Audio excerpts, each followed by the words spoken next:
사도 바울은 로마서 1장부터 앞에 있는 11장까지 우리의 죄를 위해서 속죄 제물이 되신 예수 그리스도에 대해서 강조합니다.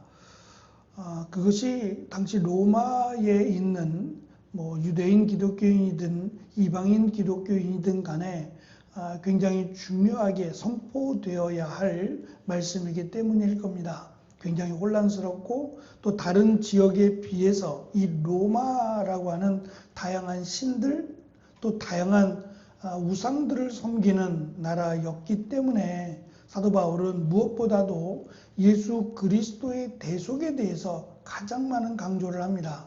그리고 이어지는 12장에서 그러면 우리는 어떻게 살아야 되느냐? 예수 그리스도의 대속으로 말미암아 구원을 받았다면 이제 우리는 어떻게 살아야 되느냐에 대한 답을 주고자 합니다. 그 답은 명확하게도 우리 자신을 하나님께 드리는 참된 예배자로 살아야 한다라고 말하면서 우리의 몸을 거룩한 살아있는 제물로 드리라고 말합니다.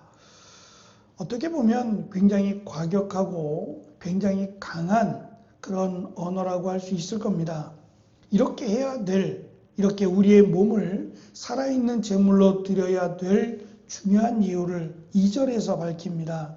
하나님의 선하시고 기뻐하시고 온전하신 뜻, 그것을 이루기 위해서 우리의 몸을 살아있는 제물로 드리라고 사도 바울은 권면합니다.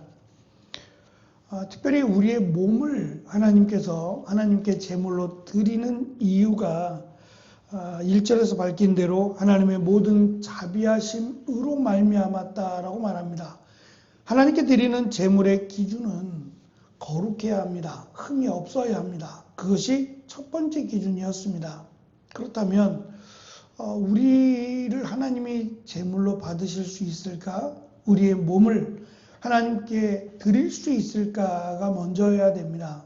왜냐하면 예수 그리스도의 대속이 없다면 하나님은 우리의 몸을 받지 않으십니다. 우선 인간을 제물로 받지 않으시기 때문에 이것은 실제로 우리의 몸을 제물로 드린다는 의미는 아닐 겁니다. 특히 우리가 예수 그리스도로 말미암아 하나님의 자녀 또는 의롭게 되었다면 또한 우리의 몸을 살아있는 제물로 드린다는 것도 실제적으로 우리의 몸을 바친다는 의미도 아닐 겁니다. 분명히 이것은 영적인 의미에서 마치 우리의 몸을 하나님의 제물로 드릴 수 있도록 매일매일 순간순간 거룩하게 하나님이 기뻐하시는 뜻을 행하기에 힘쓰라고 하는 이런 상징적인 의미가 훨씬 더 강할 겁니다. 중요한 것은 이처럼 우리의 몸을 바칠 수 있다는 것, 하나님이 우리를 받으실 수 있다는 것이 은혜라고 하는 것을 밝힙니다. 그것이 하나님의 자비하심으로 말미암은 은혜요 축복이라는 얘기입니다. 하나님이 우리를 기뻐하시고 또 우리를 통해 우리가 행하는 일들을 통해 하나님의 영광을 받으신다는 것은 놀라운 일이 아닐 수 없어요. 하나님과 원수되었던 우리가 하나님의 자녀가 되고 하나님이 기뻐하시는 하나님의 산 제물, 살아있는 제물이 될 수 있다는 사실만으로도 우리는 기뻐하고 감사해야만 합니다. 두 번째, 우리의 일상의 거룩한 삶이 하나님이 기뻐하시는 예배라고 하는 사실을 기억해야 됩니다. 그래서 살아있는 제물로 산다는 것은 두 가지 중요한 의미를 갖습니다. 첫째, 내 생명의 주인이 하나님임을 인정하며 모든 주권을 예수님께 양도하는 생명의 헌신입니다. 제물이라고 말할 때 그 제물은 주인이 있습니다. 누가 바쳤느냐는 거죠. 그 제물의 주인이 그 주인을 대신하여 제물을 바치는 겁니다. 그렇다면 우리라고 하는 나의 몸의 주인이 내가 제물이 되었을 때 나의 제물의 주인이 바로 예수님이라고 하는 사실을 인정하는 겁니다.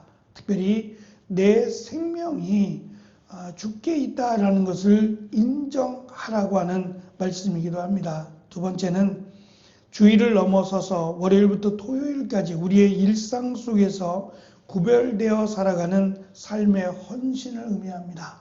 단순히 제물을 드리는 당일에만 그 제물에 유효함이 있는 게 아니라 제물로 구별되어서 준비되어야만 합니다.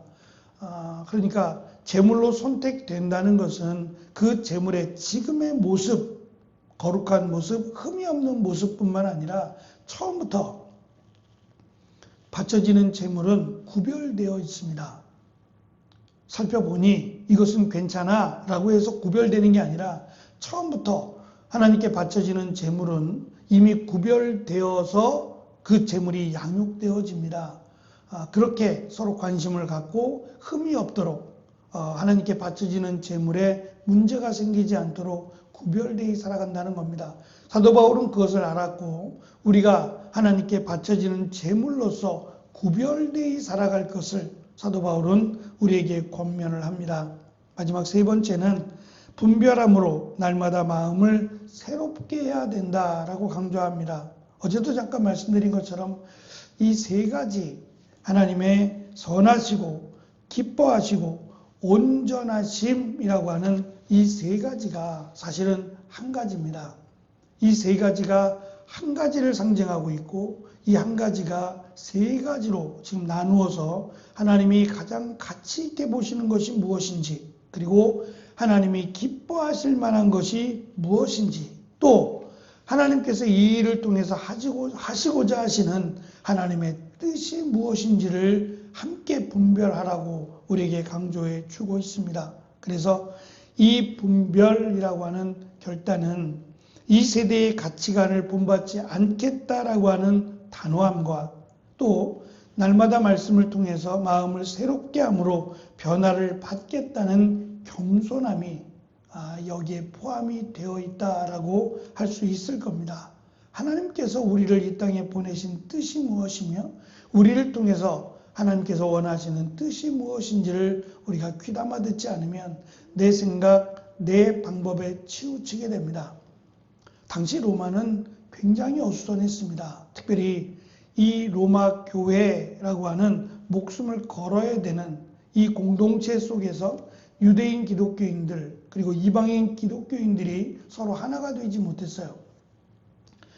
서로 누가 먼저냐, 누가 우선이냐를 놓고 다툼이 있었습니다. 그래서 이 유대인 기독교인들이 먼저 우선을 차지했지만 그들이 쫓김을 당하고 나서 이방인 기독교인들이 그 자리를 차지하게 됩니다. 그러고 나서 다시 시간이 지나 유대인 기독교인들이 다시 돌아왔을 때 여전히 그 자리를 놓고 서로의 다툼과 싸움이 있었습니다.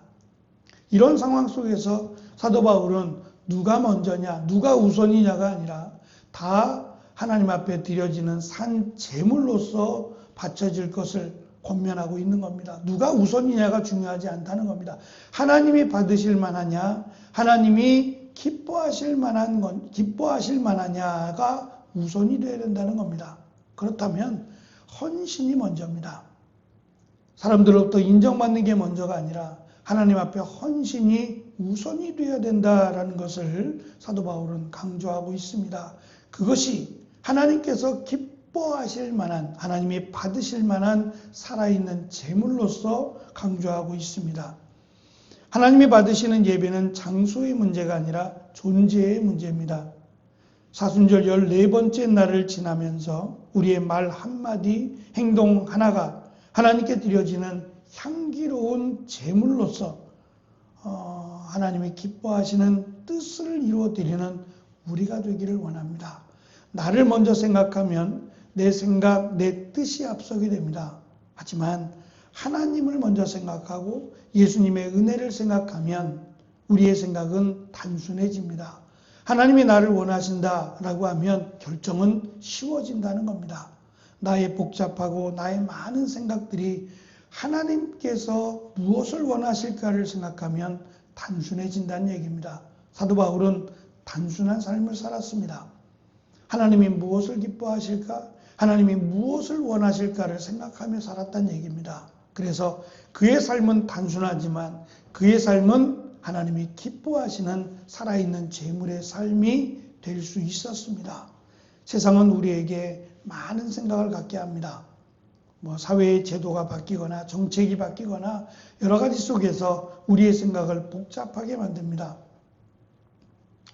어제 교회를 이렇게 오면서 아침인데도 오전인데도 교회 앞이 많이 막혔습니다. 그래서 무슨 일인가, 왜 이렇게 많이 막히는가 생각해 봤더니 주유소에 기름을 넣어가는 자들이 줄을 서 있는 겁니다. 저는 이제 1차선 쪽으로 해서 교회를 들어와야 되니까 1차선을 붙어 가는데 차가 많이 막혀서 무슨 일이지? 라고 이렇게 멀리 바라보니 기름을 넣기 위해서 차들이 1차선 쪽에 쭉 차를 대고 있던 거였습니다. 그래서 저는 기름을 넣을 일이 없으니까 그냥 차선을 바꿔서 교회로 왔습니다만 나중에 이제 알고 보니까 지금 이 전쟁으로 인해서 기름값이 오르고 있는 겁니다. 수시로 오전, 오후 계속해서 기름값이 바뀌었어요. 기름이 없어서가 아니라 조금이라도 더 싼 가격에 기름을 넣겠다라고 하는 그 심리로 인해서 많은 사람들이 주유소로 들어가고 있었던 겁니다. 조그마한 변화에도 우리의 생각이 많아집니다. 어떻게 하면 좋을까를 고민하고 생각하며 살아갑니다. 틀렸다, 잘못됐다는 의미가 아니라 그것보다 더 중요한 것이 있다는 겁니다. 사도 바울은 이런 사사로운 생각이나 고민을 말하고자 하는 게 아니라 우리의 인생의 목적입니다. 무엇을 위해 이 땅을 살아가느냐, 무엇을 위해 우리는 달려가느냐에 대한 고민을 하라는 얘기입니다. 그것이 세상이 아니라 하나님이 기뻐하시고 선하시고 기뻐하시고 온전하신 뜻을 위해서 인생의 목적을 두고 살아가라고 말합니다. 그것이 하나님께서 원하시는 우리를 제물로 받으시고자 하시는 하나님의 크신 뜻이라고 사도 바울은 권면하고 있습니다. 우리가 하나님의 영광을 위해서 살아간다라고 말은 하지만 구체적으로 어떠한 방식으로 살아가느냐를 이 시간 한 번 더 생각해 보면서 하나님께 영광이 되어지기를 원하는 우리의 산 제물로서의 삶을 살고 드려지는 거룩한 하루가 되기를 간절히 축원합니다. 기도하겠습니다.